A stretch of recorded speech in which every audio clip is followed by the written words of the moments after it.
Hello again, everybody, and welcome to another edition of Brown's Latest. I'm Dave Grendzynski, and this is where we get together to talk about some of the latest news that involves our favorite team in the NFL, the Cleveland Browns, and then share our opinions on that news as we make our way through the show. Thank you to everyone who has liked our previous episodes, who has subscribed to the channel. Still getting closer to 7,000. Can't wait to get there.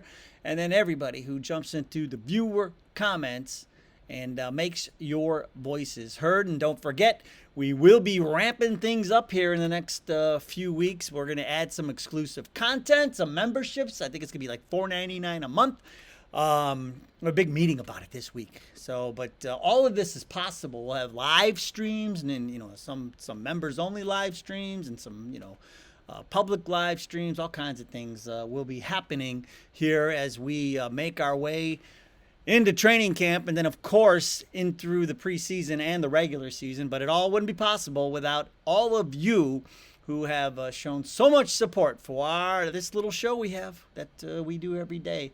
It's so much fun, and I'm glad to be with you on a daily basis. Now, speaking of that, coming up on today's show, we have a former Browns player who's been rehabbing from a bad injury, and now he says he's ready to return to the NFL.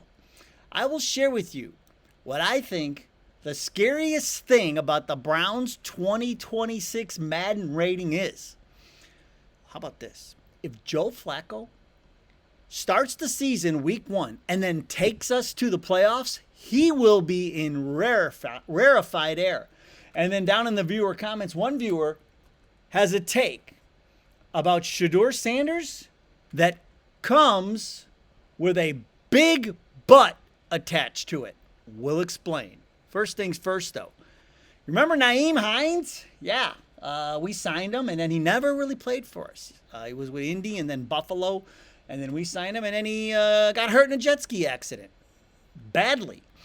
And he was trying to rehab, trying to make it back before last October, but it just got to a point where the Browns were like, yeah, this isn't going to happen, and you're not going to be activated from the non-football injury list, and so they let him go. He's 28, and after the Browns released him in February, he's free to sign with any team. And ESPN's Adam Schefter says that Hines now feel his knee is fully recovered and he wants to play for somebody. He went and tried did a tryout with the Texans, and they said, nah, we're going to take Nick Chubb instead of that. And right there, that tells you.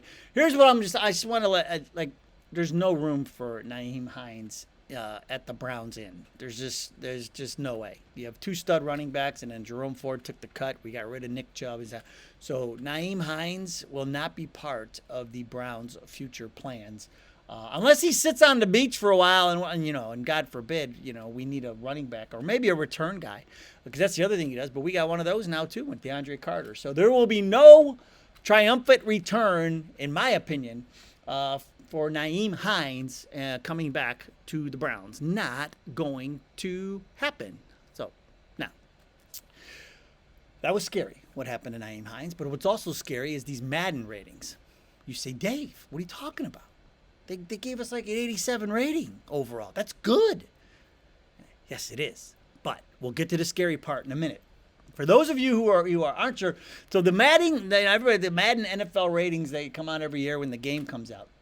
And, they're not just arbitrary numbers. It's just supposed to be a snapshot of the team's overall strengths and how they'll perform on the virtual gridiron. But they base this on real-world data. They call it the OVR, the overall rating. And it's a composite rating that represents the entire roster's strength. It's supposed to give you a general idea how well a team is expected to perform in comparison to other teams. So now let's first look at the 2026 ratings. This is this year's ratings. And there you see, the Chiefs and 49ers up there on top with a 92. The Ravens are there, the Dolphins, the Cowboys, the Lions, the Bengals. There we are at 87. Tied with the Super Bowl champions. How about them apples?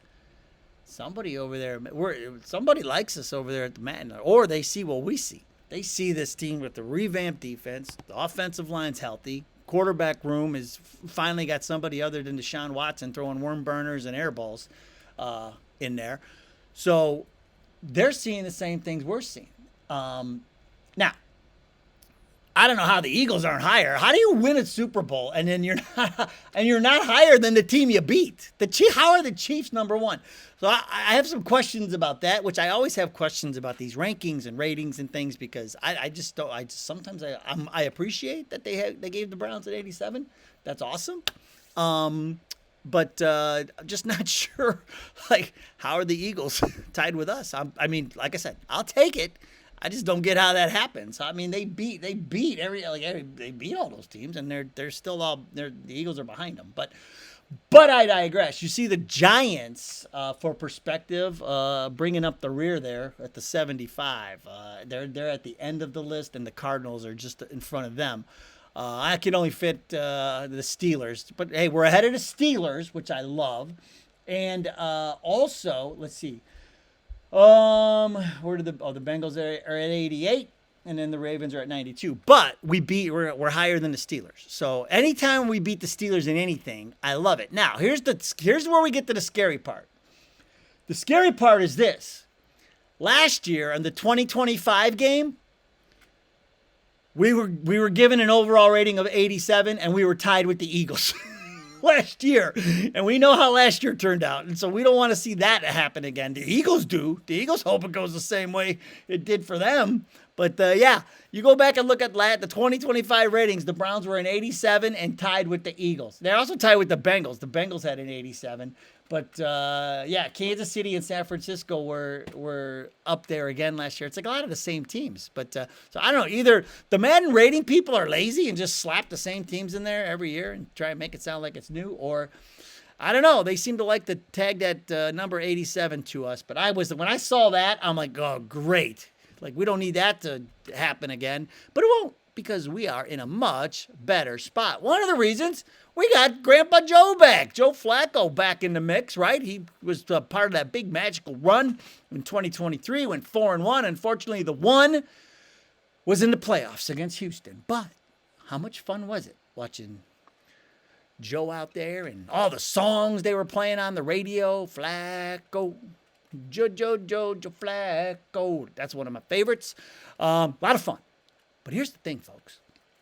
If he pulls off something similar to this year, and he does it starting week 1, he is going to be among the rare of the rare NFL quarterbacks who are 40 or older, started week 1, and took a team to the playoffs. Now, when you look at the 40-year-old playoff quarterbacks, there's only been 15. Joe's going to be the 16th. If my research is correct, what I found was there's been only 15 NFL quarterbacks that have started over 40. Joe should be 16. If check my numbers, you know how bad I am at math. That's why I majored in communications, because there was no math. But let me know if I botched that. But Tom Brady, of course, is like, nobody can touch him in this category. Oldest quarterback to start a season in week 1 and reach the playoffs. Not only that, he not only did that, in 2020, he started week 1 at 43 and 158 days old and led the team to the postseason. He also started and played in playoff games at age 45, making him the oldest quarterback to ever play in a postseason game. Is Brady that old? Really? Could Tom Brady? Hold on. This is our first ever double check on something here. How old is Tom Brady?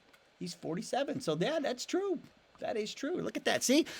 Double checking for you just to make sure. Now, Brett Favre also, NFC Championship game with the Vikings at age 40 in 2009. Drew Brees made a nice playoff run with the Saints at ages 40 and 41. And then I'll throw some other notable 40-year-old quarterbacks who made a little bit of a run there.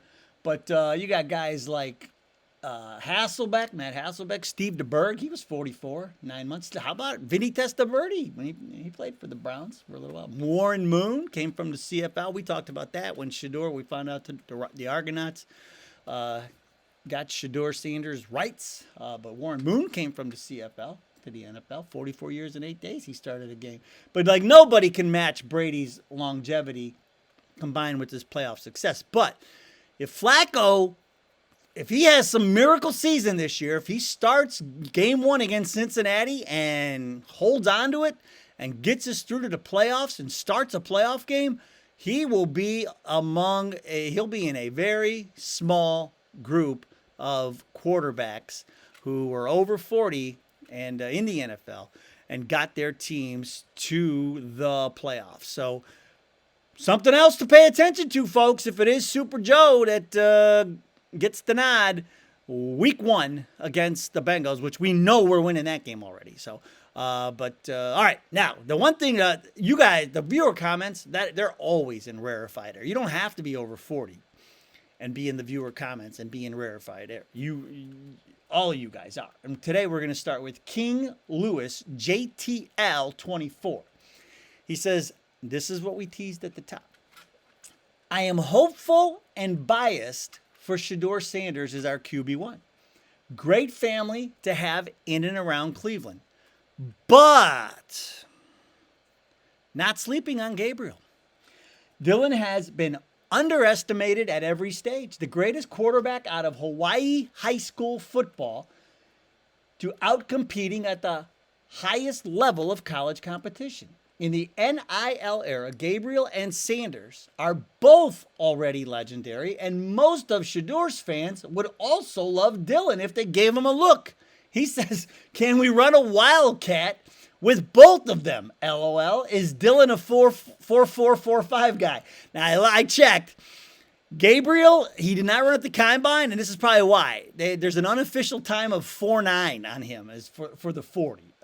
So 4.9, no, not quite 4.445, but no, I like the take, and that's where like how awesome would it be if we have both of these guys, right? Like if Shedeur starts and Dylan, backs him up, whether it's starting next year, as long as if we have these two and they have taken care of our quarterback problem for at least the near future, and then we really see what we have here as time goes on, like that's just gonna set us up tremendously. And so, but I thought that was a great take, King Lewis. Great job. Thanks for jumping in. Now here's Juan Figueroa, Serville. He says, I'm a 50-year-old guy from the island of St. Croix. Is that how you say it? The U.S. Virgin Islands. So the guys in the Virgin Islands watching our show, thank you so much. Make sure you turn so you don't burn. In the Caribbean, where I've lived most of my life, not a diehard football fan, I will be buying an NFL Cleveland Browns jersey for the first time ever, featuring the number 12, Shedeur Sanders. I will be watching intently as to how Cleveland treats this young man. Help me believe Cleveland. That's awesome. And here we go. That worldwide, like we talk about the Browns having that worldwide reach. Shedeur has that worldwide, wide reach too. And so all the way there in the U.S. Virgin Islands, Juan, appreciate it. Thanks for watching. Thanks for the take and making your voice heard. That was a great, great take. Now, Mill 6594. If Stefanski makes it another year, I will be surprised. Even if he pulls one out of the hat. It goes against everything the Browns have been known for. A coach in Cleveland longer than a few years is almost unheard of. He says coaches, when they come to Cleveland, they know it's only a temporary job. Now, here's the thing. That's what we're trying to change here. That was, Stefanski's now going into his 6th year. And so that's one of the things that we had clamored for. We wanted stability. And so there was a couple of coaches along the way where people were like, boy, I wish we'd have just given him a more of a chance, because they got a year, or maybe they got a year or two, and that was that, and they were out. And so people were clamoring for stability, and so now we have stability because we've had the same GM and the same coach here for a while. Ownership obviously hasn't changed, but here's what I think. I think Stefanski, because of what happened with Watson, if Watson is on Haslam and Barry, I think that bought Stefanski more time. Because, he's a 2-time coach of the year, right? And that was without Watson. And so I think they look at the whole Watson situation and go, look, this wasn't on coach. He did everything he could. And look, we threw 5 or 6 quarterbacks at him one year, end up with Joe Flacco off the couch, and he got us to the playoffs.